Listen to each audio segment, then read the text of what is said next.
This episode of the Buffalonian Podcast is brought to you by the Buffalonian division of the Castsource Podcast Network, a podcast network built by Buffalonians for Buffalonians, featuring the Wings with Blue Cheese podcast and the Buffalonian Podcast, with more shows on the way very soon. Find these shows wherever you listen to your favorite podcasts, or simply visit our website posted in the episode description. Now, without further ado, let's get into the Bills, Sabres, hot takes, and more. The Buffalonian Podcast. All right. Let's go.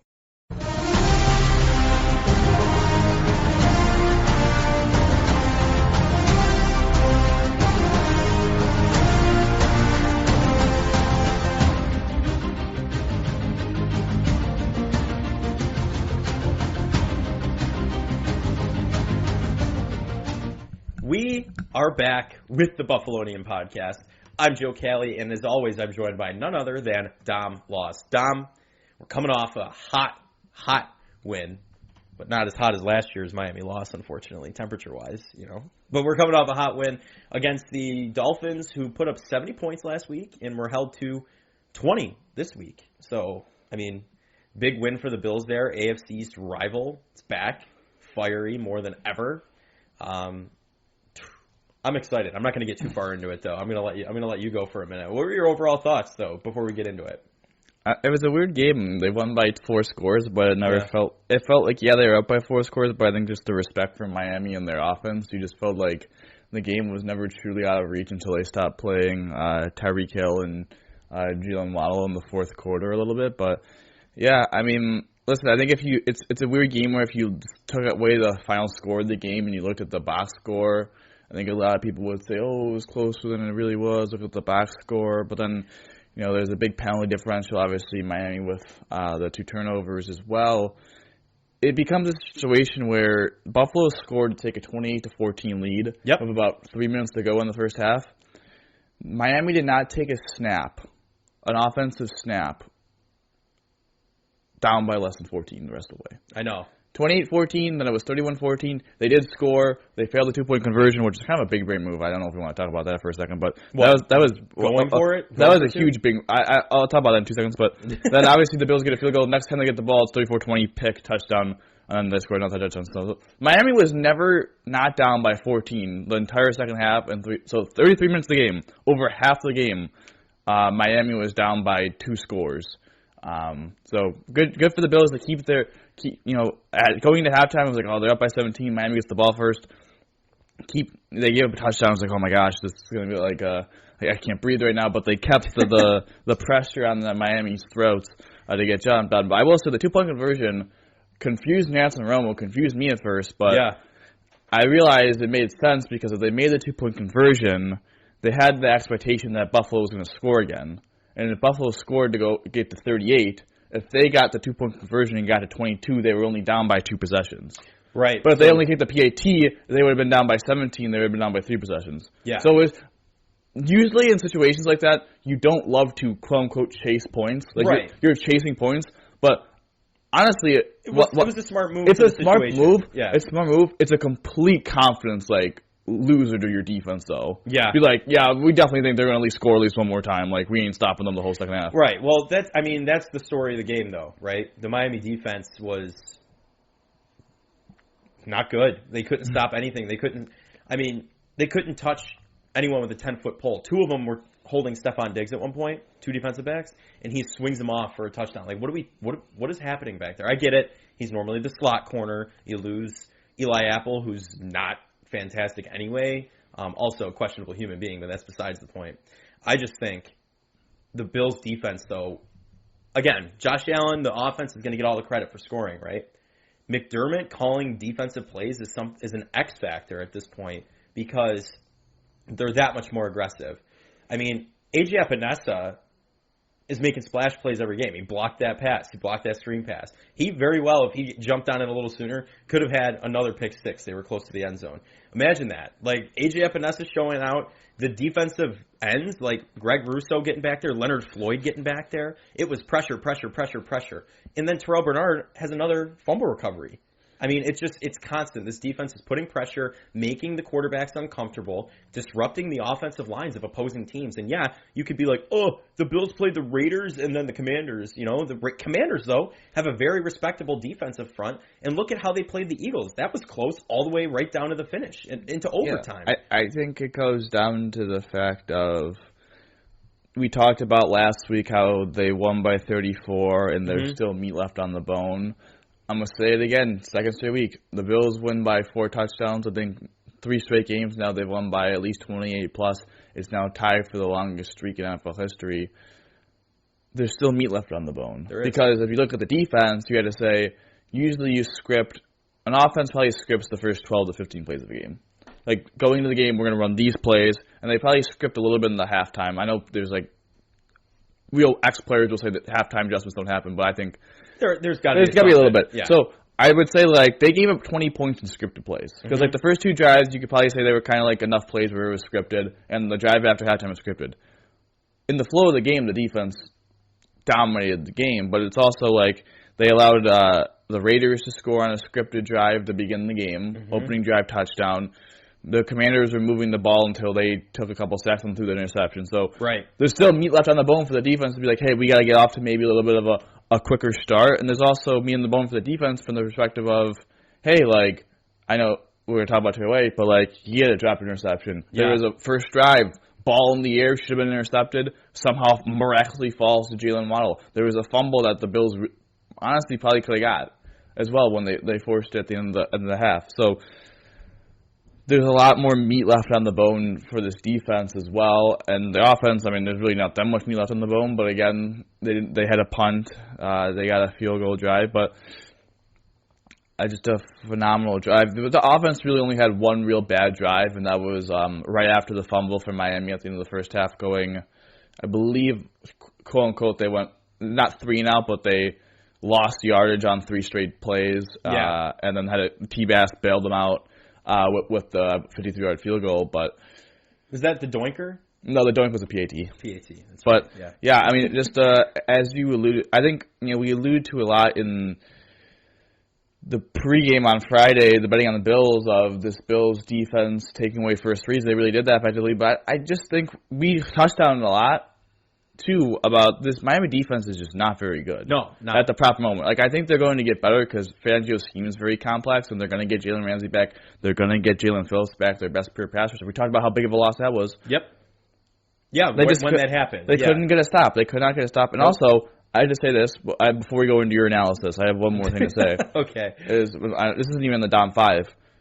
Did we even mention really Taylor Rapp's name all that much? No. I mean, really, he was pretty poor the first 3 weeks. We talked about it extensively on the Biting on the Bills because we knew Poyer was going to be out. That we didn't know what was going to happen. Yeah. Communication, like, you got to be really because smart he's a here. different kind of safety than Poyer is. He's more of a tackler than a coverage guy. But he had a couple of really nice tackles and open space. I thought he played his best game of the year. And I was very impressed by Taylor Rapp. Devontae Adams can eat his tweet. Yeah, that's all I don't think anyone's been talking about Taylor Rapp's performance. No. Because, like, Micah Hyde gets the interception. Like, Matt Milano was a beast, the D-line. But, like, Taylor Rapp really, I thought, had a very, we talk about stepping up when you're called. And I think he really stepped up for the team this week. No, and when you need him to, and that's what you want to see. We didn't have depth last year. The injury report was 2 pages long every week. This year, though, the Bills have in the offseason acquired pieces that, we talked about Leonard Floyd as a contingency for Von Miller being on the PUP list, right? He has solidified himself on this roster, showing out every week. So the Bills are scary getting pressure on the quarterback without Von Miller.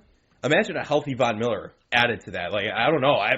I'd be scared if I was any other team of this defense. And with McDermott's more aggressive play calling, oh boy, it's gonna be fantastic. But right now, I think it's time to roll some highlights. So first, we're going to hit all the touchdowns of the day. Josh Allen, deep right to Gabe Davis. Who else, as Jim Nantz said? Who else? Big game Gabe. Big game Dave, or Gabe Davis. Big game Gabe. I mean, Gabe Davis scored the first touchdown of the game, as you saw right there. He's now scored a touchdown in each of the last 3 games. So they're spreading the wealth. I mean, we're going to get to Stephon Diggs, talk about, eating the whole dinner box by yourself at that point. But he had a day. Any question about, the whole Diggs wanting out of Buffalo, Stephen A., go eat your sources. That's all I have to say. But let's go right into it. Diggs' first touchdown of the day. Or no, James Cook. James Cook before Diggs. Needs a little push.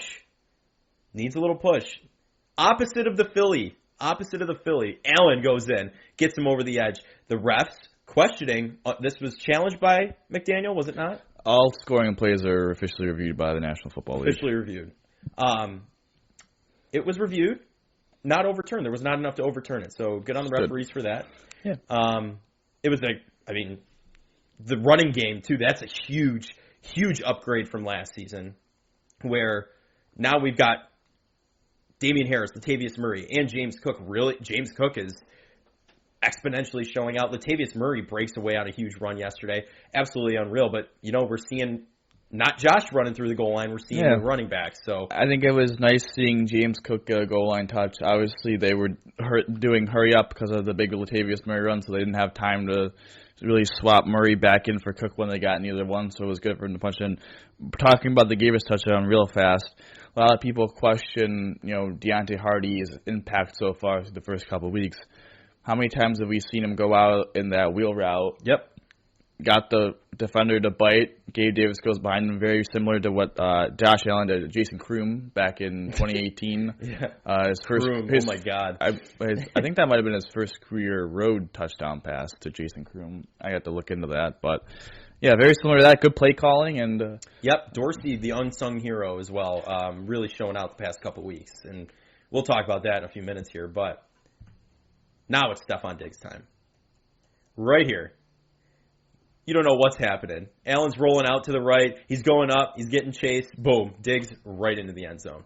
You can't ask for anything better than that. Moving to help the quarterback out. That was some of the, only pressure we saw. We didn't really see a lot. Allen rolling out to the right kind of caused that to happen and the pocket to collapse. But, it's seeing Diggs get involved where last season he wasn't utilized as much as people thought he would have been. This game, though, he truly was, and we're going to see more. There's some Diggs highlights, and it was a great game and great read by Allen to wait for him to get open and throw right in. Yeah, for sure. I do want to say I was correct. Jason Kroom is Josh Allen's first career road touchdown. I did just look that up. You confirmed it. I confirmed my thoughts on that. But talking about Stefon Diggs, everyone talks about Mahomes and Kelsey going off script, doing their kind of thing.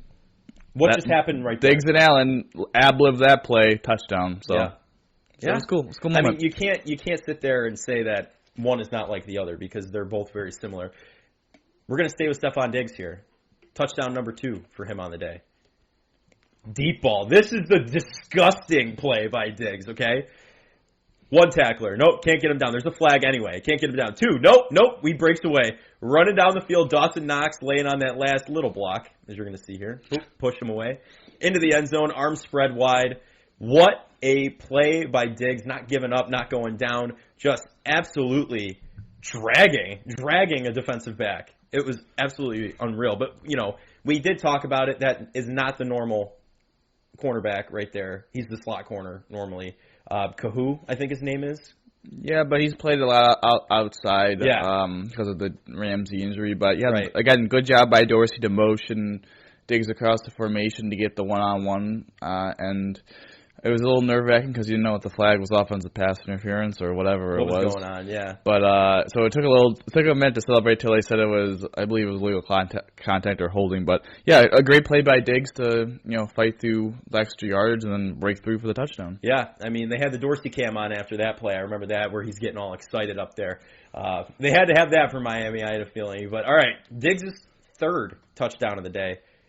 Nice little read here, left side here. Got some separation. Right in. Nice hand in front of the camera. Throws it into the stands. You can't ask for a better day as a wide receiver. You really can't. He was locked in, absolutely dialed. Your quarterback, Josh Allen, absolutely locked in, putting touch on that ball, putting it right in the breadbasket. It's so fun to watch this team when they're firing on all cylinders like these past 3 weeks. And we're seeing more more of that. I mean, against a very good Miami Dolphins team too. Granted, the defense we've talked about is not stellar necessarily. I think again it's just a great play call. We see it a lot in the red zone where Buffalo likes to do the play actions and then throw the slant behind. Mm-hmm. We saw it get intercepted at Thanksgiving against the Lions. We saw it for success against the Titans and Steelers last year, but I felt like it got a little too repetitive. This time, fakes the slant, goes outside, gets a ton of separation. Josh puts it directly on him. It's kind of maybe a little similar to the Patriots touchdown last year as well. So great route, great throw for 6. Yeah. Alrighty. Last touchdown for the Bills before the starters were pulled out. Josh Allen takes it himself. Here's the best part. You ready for this? The emoji face. All the Dolphins show up with all that on their shirt. Why are they favored when we put up 70 points last week? That's exactly why. The score 48-20, that's why. I thought you were going to say the best part about that is he didn't get touched once. No, he didn't. He was clean the entire time. Clean, didn't take a shot. Yeah. Great read by Josh. Obviously, he made an audible to the play. Saw that the Dolphins were in man coverage, faked the running back, the run to the handoff to James Cook, which then led Deion Dawkins to be able to pull block, a block by Spencer Brown creates the big hole. Josh does the rest. Dagger. I mean, it's so fun to watch. I've got a couple stats here about Josh if you're ready for him. So in Sunday's Buffalo Bills victory, Josh became the second player in NFL history with 300-plus passing yards, 4-plus touchdown passes, 1 rushing touchdown, and a 158.3 passer rating, the highest attainable mark in a single game. The other person to do so, Aaron Rodgers in Week 7 of the 2019 season. And that, I believe, was that the first of the back-to-back MVP seasons? What season was that? 2019. He did not do that in 2019. Did he do it in 2019? Yeah, Week 7 of the 2019 season. He did not win MVP that year. He did not? No. Oh, well, look at that. Anyway, Josh Allen also has now thrown multiple pass touchdowns in 12 straight games against the Miami Dolphins, including the playoffs, extending the longest streak by a quarterback against a single opponent in NFL history. Dominant. Yeah. Wow. If you look on Wikipedia, Josh Allen is now the owner of the Miami Dolphins. I don't know if you've seen that. Yeah, they added a minority with the Williams sisters and all of them. He's now a minority owner. Yeah. Isn't that great? It is fantastic. I do have to say, I find it completely comical that, if you pull up the stats real quick back on there, the big note on the bottom is that Josh had a 158.3 passer rating, which is a perfect passer rating. I find it comical that is the first time in his career that he has a perfect passer rating. He got close in 2020, right? Because I looked it up right now. Another thing I just looked up on the fly. 2021 playoff game against the Patriots. Okay. 21 of 25, 308, 5 touchdowns. His passer rating, a 157.6. Who is making this up? It's the How same. is that not a perfect passer rating? It's like the same game. The only difference was that he had 12 more passing yards on the same attempt and 1 less passing touchdown. Who is making this passer rating? Yeah, but still, 5 total touchdowns. Is it not? Well, that's different. Yeah. That's not passer rating. That's QBR. His QBR that game was a 98.8. His QBR this game, 88.9. So I would also agree that, Josh's best game was that Pats game. Yeah. And for some reason, unknown to us, he had 0.7 off of a perfect pass rating in that game. Yeah. I don't know how that is possible. I don't know who calculates that jazz. No, but I think we need to find out. Something is wrong with your formula. There's some tomfoolery going on behind the scenes. It was like Tua last week had won like 23 of 26, 300 yards and like 3 touchdowns and didn't have a perfect pass rating. Like, how is... I mean, I guess it's rare, but it's rare enough. Josh has played close to 90 games now in the NFL if you count his playoff. Yeah. So congrats to Josh for his first one. But the Bills are now 23-4 in games which Allen has 0 giveaways. So that's a pretty big stat. 31-21 when he has 1 or more. And Allen's 9-2 against the Dolphins with 31 passing touchdowns and 5 rushing touchdowns. His touchdown in the fourth quarter, that one we just saw, the rushing touchdown, was the 40th in his career. Right? He's 10-2 now. Yeah. Or 10-2, right? Because he's played 12 games. He's played 12 games, making him the 4th quarterback in NFL history with 40 or more career rushing touchdowns. Surpassed Cam Newton for 3rd most combined passing and rushing touchdowns, by the way, too. So, I mean, in his first 6 seasons. 6 seasons, yeah. I think he's only behind Marino and Mahomes. I don't think he's 3rd. So yeah. I mean, he's Josh Allen, stud. But I think you ready for the down 5? Yeah, let's get into it. I mean, we've been we've been talking. I want to get into specifics here. Going in blind, as I always do, so we're going to see what happens. The first one on the down 5. Prayers for Trey. Yes, that's the big thing. It's really unfortunate. Obviously, this is the first. I know Brandon Beane wasn't technically the general manager at the time, but I'm counting it anyways. I don't care. He developed them. First draft pick of the McBean era. Yeah, really, really sad. I mean, listen, man. First couple years, he was elite. Almost won Defensive Rookie of the Year. Was a first-team All-Pro, Pro Bowler. Made a second-team All-Pro, and it's just really unfortunate that 2021 his season gets cut short of the ACL. 22, again misses big chunks of the season with the ACL, so kind of lost really 2 seasons there. And this season it seemed like I say finally, but like he was getting back to that Trey form. I mean, he jumped the route last week in Washington. That was kind of hello. He had almost had a pick this game. Looked really good. I mean, he gets injured on a play that he completely locks up Tyreek Hill on a big 4th down. Just, it's tough, man. Achilles is a tough injury to come back from. But with modern medicine, I mean, ACL and Achilles is tough. But I'm hopeful he could come back. I'm hoping too. I mean, it's tough because in such an exciting game, it kind of that storyline gets lost a little bit. Took the air out of the and it's just like. You see, it's the same exact kind of situation. Like viewing wise, it's the same thing that happened with Rodgers. Trey got back up, and then he fell back down and threw his helmet to the ground. Rodgers gets back up after his ruptures, shakes his head, goes back down in the ground. Well, I'll say just tough. I'll say this: the Bills on the roster, with Trey playing at his level, don't have a cornerback that can play at Trey's level. But listen, this is why you have Kaiir Elam. This is why they didn't trade him for a 5th-round pick. Right. Your depth guy. This is why he was on the team, and he's probably going to have to play a significant role down the stretch for this team. So look, all prayers to Trey, but I'm also looking forward to now seeing if Elam can find his way on the field and make some plays, and maybe get rid of that quote-unquote bust label that he currently has on him. But Benford came back into the game, right? Yeah, he's day-to-day official, so hopefully he can also give it a go as well, or they'd be really thin. So let's go to number 2. Okay. McDermott is the most overrated head coach ever. Overhated? Yes. Oh, okay. Overhated. We talked about it. In 2020, I was hearing people talking about getting rid of him. In 21, there was people in my life saying Ryan Day, the head coach of the Ohio State Buckeyes, should be the head coach of the Buffalo Bills. I just think it is comical. It wasn't me, was it? Unfortunately for you, it was not you. But it's comical. So many people after week 1. Listen, man. He lost to Urban Meyer in 21. He has is Sean McDermott a perfect person? No, but he is an elite defensive play caller. He is. And I don't think people in this day and age of offense, they give so much credit to offensive-minded head coaches and don't give enough credit for defensive-minded head coaches, like what DeMeco Ryans is doing in Houston. Mm-hmm. Like that team is flying right now. Yeah, Buffalo is flying around right now with him. He took a lot of responsibility. Yeah. He's the scapegoat. Like they scapegoated Leslie, whatever happened with that. Well, they scapegoated him, and now if McDermott calling the plays, it's kind of like, oh yeah, this is the reason why this guy got a head coaching job, is because he was a really good defensive play caller. If you look in Carolina too, they were dominant on defense. They were dominant, and McDermott has consistently was a very conservative head coach, and uses whatever you think about analytics or data, but is a very aggressive head coach now.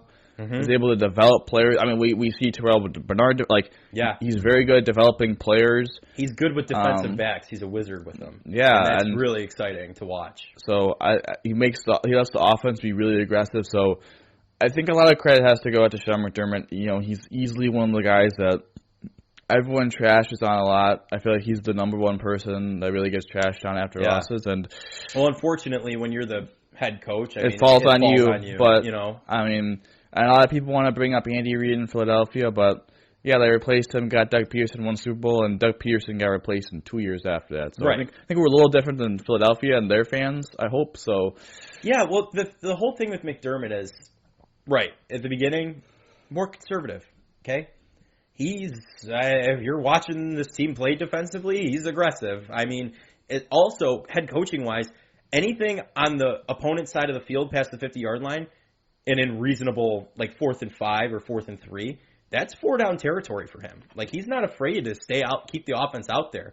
And, you have Dorsey in his second year now, kind of starting to really fly with this offense and, like, look good. So I think that's where people are like, we're starting to see the whole team collectively work, and McDermott's calling the defensive plays, getting, I don't know, a lot more respect now, I feel like. And it's good to see. There's no way to say it's not good. I will say this before we move on to the next one to end on it. It's a simple fact of if the Bills fired Sean McDermott today, he would get picked up by a number of teams that would have a head coaching job opening in the offseason immediately. Same thing for Andy Reid. Andy Reid got fired by Philly, immediately got picked up at Kansas City. Yeah. If he gets fired by Buffalo in the offseason, there is a team that is immediately going to hire him. It's just as simple as that. But going to number 3 in the down 5, Allen and Diggs make a statement. I think this was a statement game for a lot of people talking about Tua and Tyreek being the best quarterback / I'm just going to say weapon duo, because obviously with Mahomes and Kelsey, and if you want to put CMC and Purdy up there that high of a running back. I guess, yeah.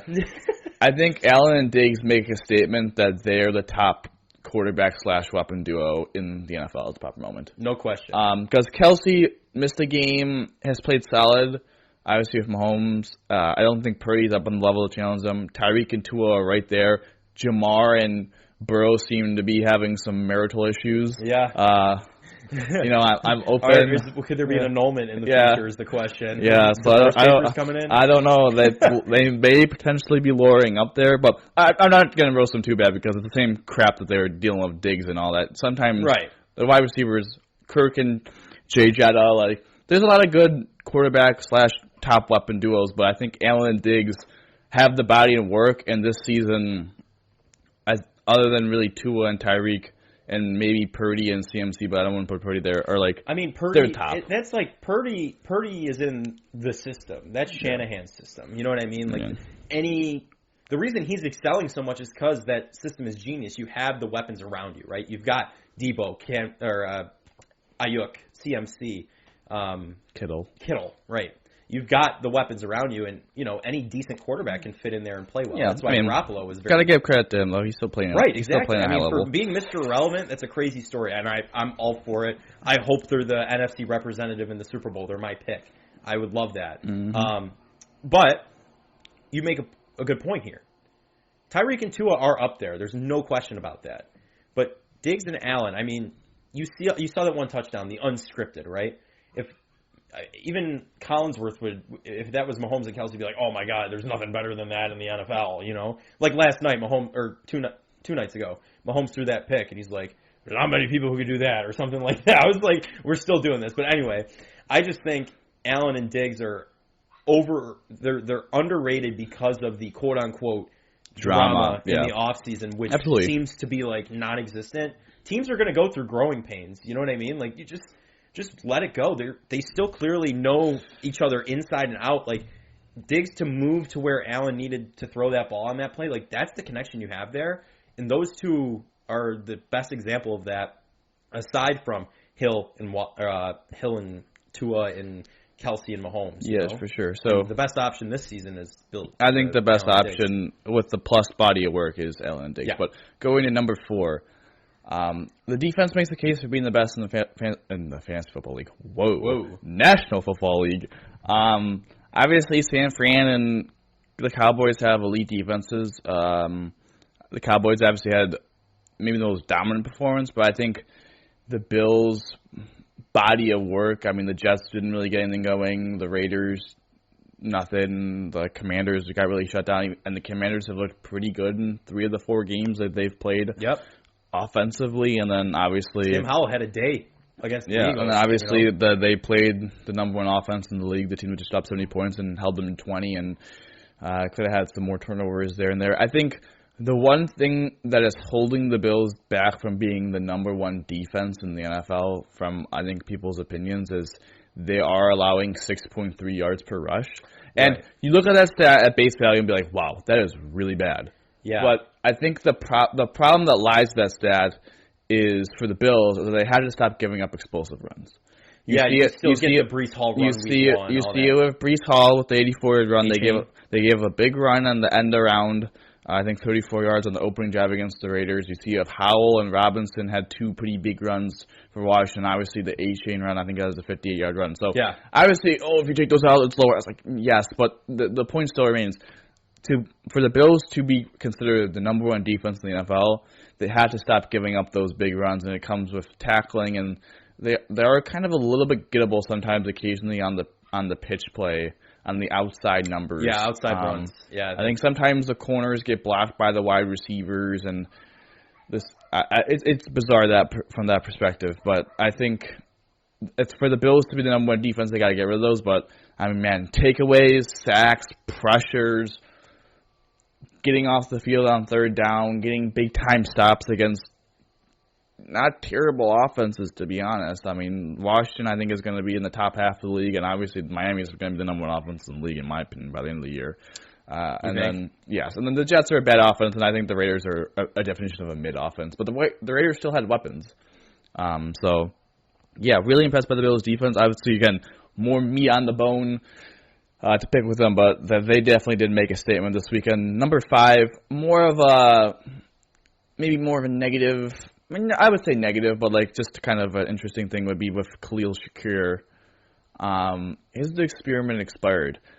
You know, he, for whatever reason, kept returning kickoffs this week and kept getting tackled at the 20. That was really bizarre.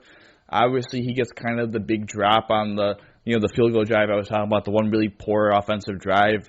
3rd and 14, Josh drops a dime, and he kind of drops it. Obviously, he had a touchdown week 2.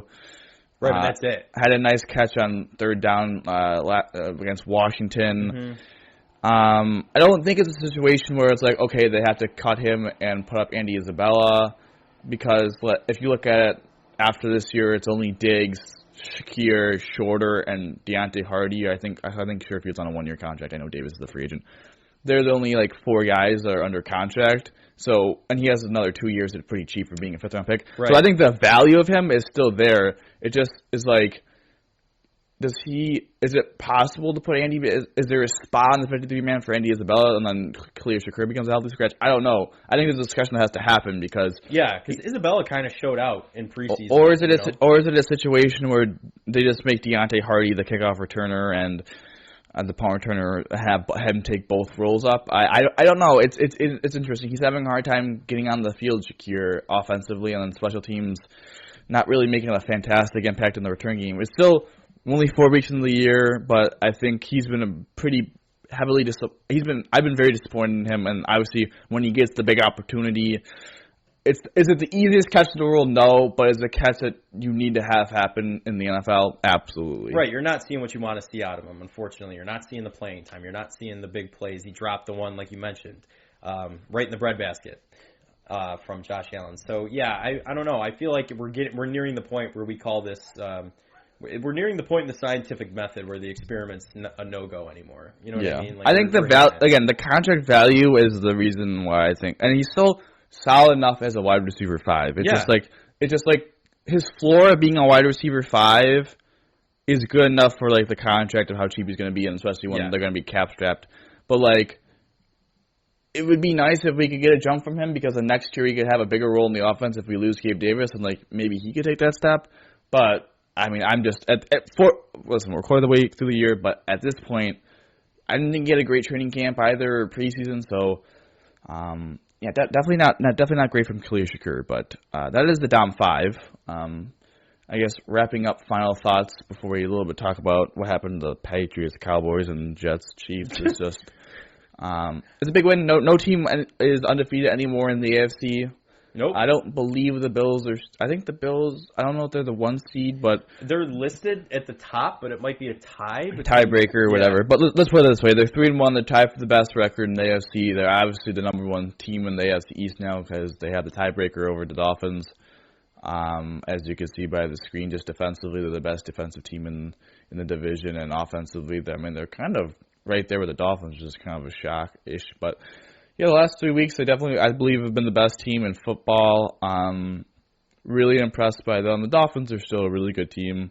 That is crazy, though. Points for. I mean, they're like, after the Dolphins dropped 70, I mean, they're 139 to 150. That's crazy. Yeah, I mean, 1 week the Dolphins scored. I mean, if you look at it from the perspective of this, the Dolphins have scored 17 and 20 in a game, and the Bills have scored 16, and their second lowest point total is 37. Right. So from that perspective, it's like, oh, like 1 point difference from there, but then it's a 16-point difference, and then obviously their top score. Yeah. Whatever that. But yeah, and then if you look at the division, the rest of the division, I mean, they're now 2 games clear of everyone else other than obviously Miami. Yeah. The Patriots look to be like, I mean, in a heap of trouble. I mean, Mac just looks like not great. Good. The whole offense doesn't look great. The defense losing your 2 best players. I mean, Christian Maybe you Gonzalez. should invest in some wide receivers, Bill. I think the problem is they did invest in wide receivers. I mean, they pay a lot of money to those wide receivers. They just aren't good wide receivers. Well, knee's about to explode. Supposedly, yeah. So, I mean, losing your top corner in Christian Gonzalez and your best pass rusher and Matt Judon, it seems like those are going to be injuries that the Patriots defense still pretty good, but I don't think they'll be able to overcome. So they don't look too hot. Obviously, the Bills play them in a couple of weeks in Foxborough. I believe that's after the Giants game. And then the Jets, I think the Jets looked really impressive. Against the Chiefs, yeah. Yeah, I mean, they really put up a good fight. They're still 2 games ahead of the Jets, as the Jets still have the tiebreaker on them. But Zach Wilson could play like this. They could win some games because that defense is really good. They play the Broncos next week. So that really should be a win. Hackett schemed some good plays for him, I think. I mean, you saw Zach Wilson who can sling it. And, you know, unfortunately, yeah, he dropped that snap. But, I mean, you can't really... I don't know. I felt bad for the guy after that, seeing that press conference. I mean, he played well. He played well. He played well, but I think at the end of the day, it's about consistently in the national. You had to consistently perform in the National Football League, and we're going to see it next week. I mean, he's playing against literally the worst defense in the league. I mean, Justin Fields looked awful until he played them. Miami dropped 70 on Denver, so yeah. This is a big week for the Jets because if he looks bad again, I don't know what they're going to do. But yeah, I mean, it's an impressive week for the Jets, but at the end of the day, unfortunately, this is a win-loss league, man. They end up losing, so it's a little bit of a tougher pill to swallow, but maybe this brings them some momentum, especially if they, you know, outside of Miami, Buffalo, Kansas City, Baltimore, those have probably been the 4 teams that have been the most impressive, and then obviously someone's going to win the AFC South, so that's 5. The other 2 playoff spots, man, kind of a little bit open, especially with Cincinnati kind of not knowing what the heck they're doing. Yeah, if the Browns get Deshaun back, maybe, and then the Chargers of Herbert, they could go on another run. But it's a little bit more open, I think, than I thought the last 2 spots right now through the core of the season. I feel like there's a little bit more of an opening than I anticipated. But well, the Chiefs are interesting to me, right? They put up a good number on the Bears last week, but that's arguably one of the worst teams in the NFL right now. But then to play close with the Jets, I know the Jets beat the Bills, but it's kind of inconsistent from them a little bit. You know what I mean? It's weird, but I just think they need another wide receiver, and they're gonna have to add a wide receiver because it doesn't seem like they can get open at the moment. But yeah, the defense is a little disappointing. Their pass rush really wasn't very good on Sunday night, but they'll be fine. I mean, everyone has off games. The Bills got beat on the Bills and Chiefs both got beat on one. The Chiefs. That's why I would have the Bills above the Chiefs. The proper moment is because I think the Bills have been a little bit more dominant than consistently since week 1, and the Chiefs obviously had the tough game. But yes, it's listen, core of the way through the season. But at the end of the day, we do not want to be the best team in the league after the core of the way through the season. We want to be the best team in the National Football League on, I believe it is February 11th in Las Vegas. We want to be the best team that day. Yep. So that's all that matters. It doesn't matter what we're October 3rd. Nope. My brother's birthday. Happy birthday, Jeremy. Oh, happy birthday, does not matter. We want to be the best team on February 11th. But going to a team that will be playing, hopefully meaningful games in February and March. Yep. The Buffalo Sabres. Yeah, let's pivot there. I mean, again, it's just looked good in the preseason so far. I mean, it's very exciting. The team's still exciting to watch. I was telling you the other night I met 3 of them, so I mean it's cool. Yeah. It's just I don't know. I'm really excited about the Bills right now, because they've been consistently playing well for a long time.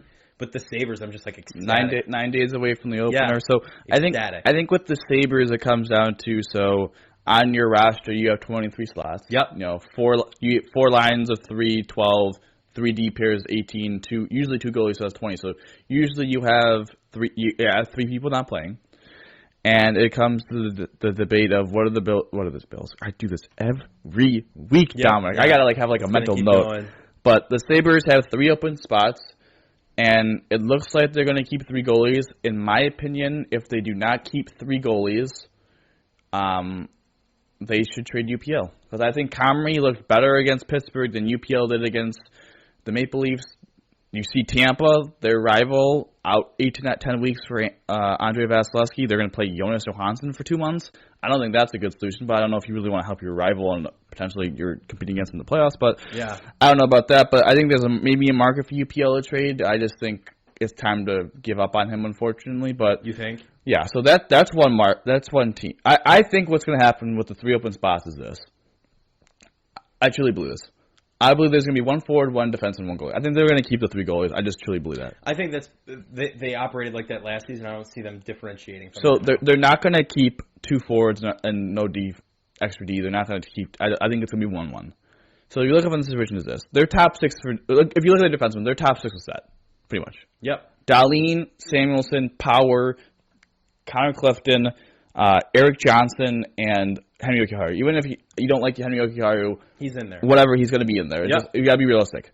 There's 1 spot for 3 people: Jacob Bryson, Riley Stillman, and Ryan Johnson.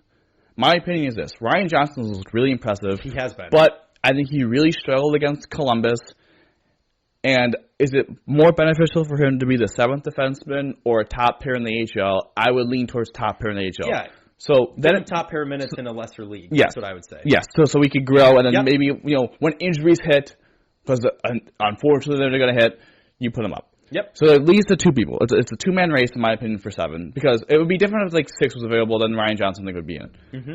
Jacob Bryson or Riley Stillman. And from my opinion, I think Riley Stillman. I was kind of confused by the trade last year. I didn't think he was very good, but he was very impressive down the stretch. I think he's looked really good in the preseason, adds really good physicality, seems like a good dude, good vet in the room. I would waive Bryson and keep Stillman, because I think Stillman could potentially get picked up if you waive him.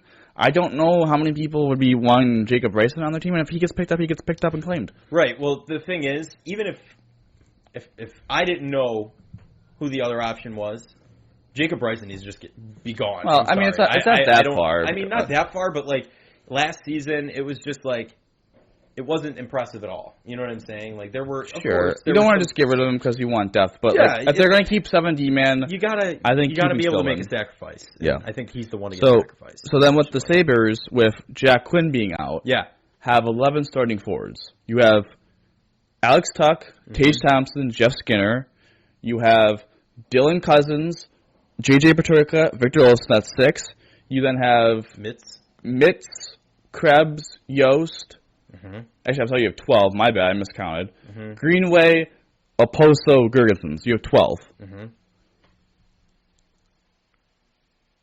I think there is potential for Zach Benson to make the team and have Tyson Yost as your extra. I agree with that. As much as I love the pickup of Yost and how he played last year, I think Benson has been impressive beyond impressive so far. And I think you're right. I think there is an opportunity where Yost becomes that backup guy and Benson takes the spot. Here's my thought process on it. You have 12, sure, and then you have another spot.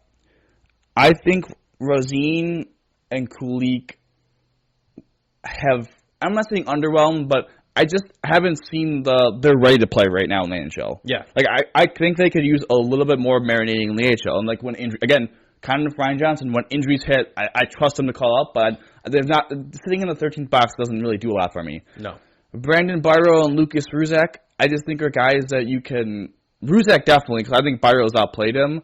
Again, with the goalies, maybe they trade a goalie and they keep 2 forwards. I would keep Byro over Ruzak at that point.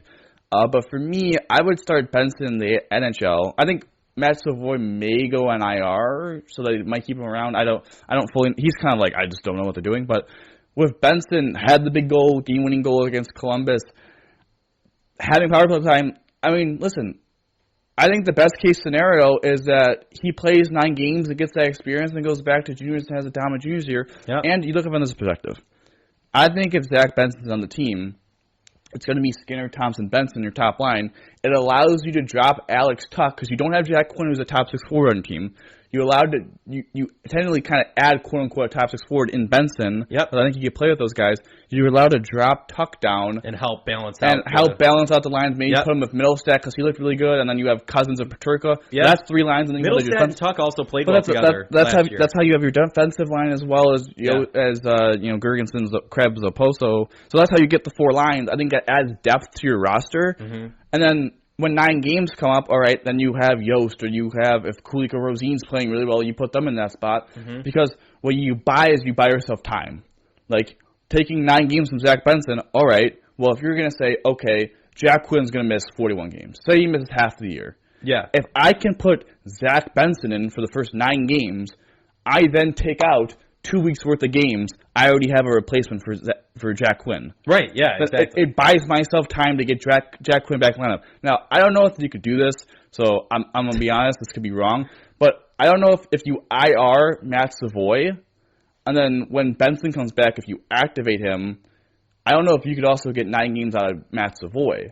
So then potentially you could get 18 games out of those 2 guys, put them back to juniors. I don't know if they could do that, so if they can't do that, I would just say either play Yost or play some of the AHL guys. Well, I don't know any better than you, and that sounds like a fantastic idea, though. It sounds like a good idea, but I don't know if they could do that. I don't know if they could do the Savoy part, but the Benson part, that's why I think Benson can make the rosters.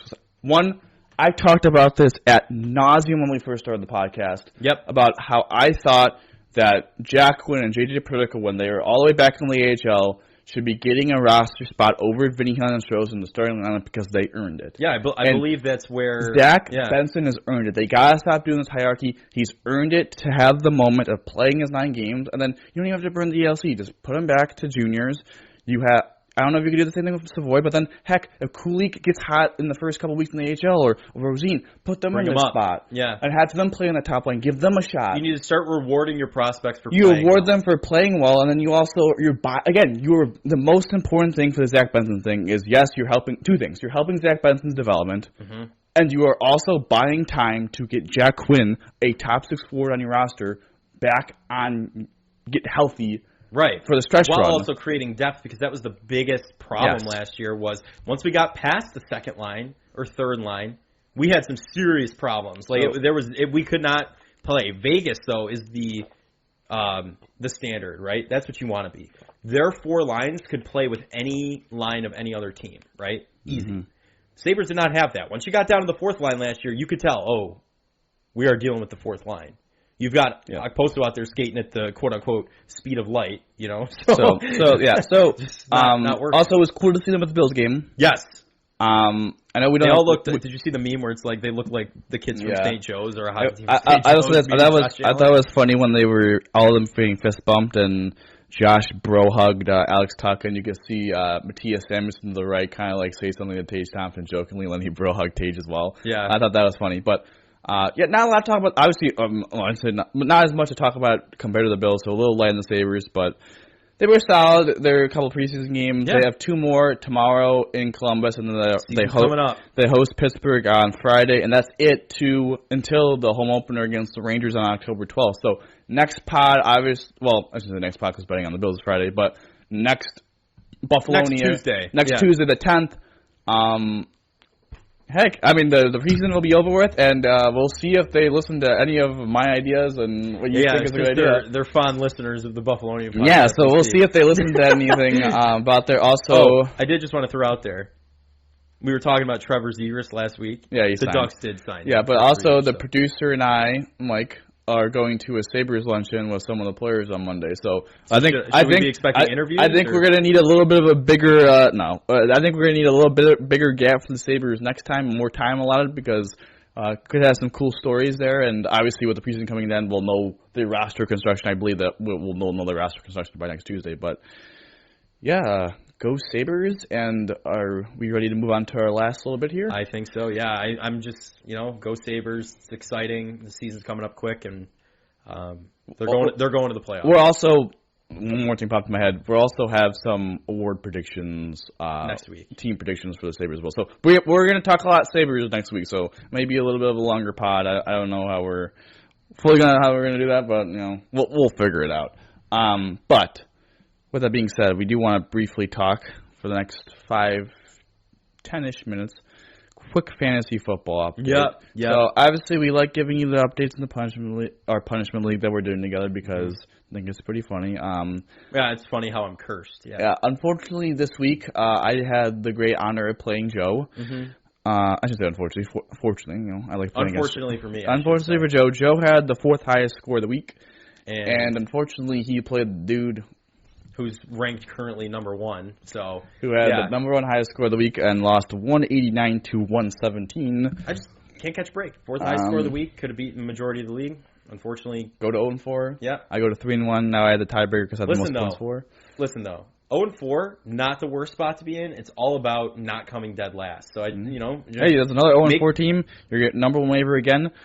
Who's the other 0-4? Your brother Jake. Oh, you didn't beat him? You beat him? Jeremy beat him by less than 3 points. Oh God, yeah. So that's gonna be close. Yeah. So as we discussed this, there was a little comical moment on Monday, yesterday, of a scramble, if you will. Tim Horton's panic, in my opinion. As there was 4 trades that are done. I briefly just said the trades. I was proposed 3 by 3 there was people. So many trade offers going on, a lot of talking, but the 4 trades that went down were, one trade was Jalen Waddle for Najee Harris. One trade was Jerome Ford for Adam Thielen. Another trade was Derrick Henry and Gabriel Davis for CeeDee Lamb and Jerick McKinnon. And the big trade was Anthony Richardson, A.J. Dillon, and Marquise Brown for Mark Andrews, Miles Sanders, and Jerry Jeudy. So there was a lot of movement. Obviously, we have our polls that we do week to week. Joe was ranked 10th in the last edition last week. I was ranked 2nd, so we'll see if the producer was ranked. What were you ranked, producer? 7th. So we'll see if he stays there. Unfortunately, he took a 15-point loss to a guy that was ranked 8th. So maybe a little bit of a fall from the producer, but. I mean, it's Tim Horton's panic, man. There were so many trade offers. It's not done yet. I don't think it's done yet. I think there's more moves to be made. There will be today. I'm feeling after waiver wire tonight too. Yeah, waiver wire tonight. I'm gonna have to go and do some research. See who we're looking at. Whoever sold Derrick Henry high, mad props to you. I don't think that was your brother. On the streak. That was Jake. That was Congratulations. I don't think he continues putting up the points that he did last week. So sell high. I like it. I will just also briefly mention that waiver wire tonight. Mm-hmm. So you're number 1 on the waiver wire. I am again. So that could be huge for the program. I got A-Chain off of it last week. And I think it's incredibly important to say that recapping a little bit now, a little bit further in, our trade for myself getting Diggs Yugi and DJ Moore and Jameer Gibbs. DJ Moore kind of turned out. Listen, whatever you want to say, DJ Moore has 40 points in the 2 weeks. Yep. Obviously, Jameer Gibbs is the only one that kind of fell off. Stephon Diggs obviously got 36 points for me, and I was able to start Kyron Williams, who got 27, because I didn't have to start Jameer Gibbs, who only got 9. Obviously, that's very frustrating for you, Jameer Gibbs, but Jameer Gibbs will now be a flex option, because now with Barkley coming back, and I have A-Chain, there's 2 solid the 0-4 team may make a run out of Tim's. Yeah. Listen, I think it's possible. I'm more confident now after building the team that's currently, and Burrow, we're burning him. He's not playing on the team again. He's not starting. How the league is currently constructed in the standings, there are 2 teams that are 0-4, 1 team that is 1-3, and I think there's a lot of teams that are 3-1. So you're going to have to go on a little bit of a run, but... Listen, someone's 1-8. It's you, right? Producer? Is it?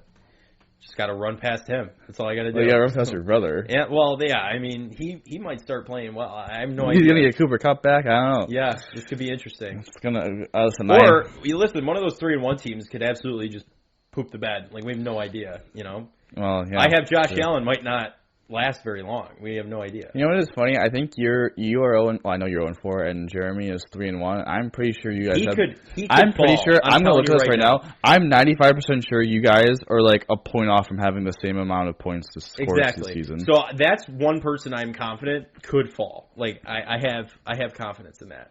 We'll see it real quick. The points for. Yeah. You are still last at 419, but he is second to last at 421. You're a point and a half behind him. Listen, the team's getting better. We're building, okay? Oh. We're retooling, and we're getting more points for. Fourth highest of the week. Yep. If that continues, we're going to be just fine. Listen, we'll see what happens. I play the number 2 team in the league, both 3-1, both have the 2 highest scores of the season so far through 4 weeks. So that'll be an incredible, intense matchup to determine who's going to be number 1 in the poll next week.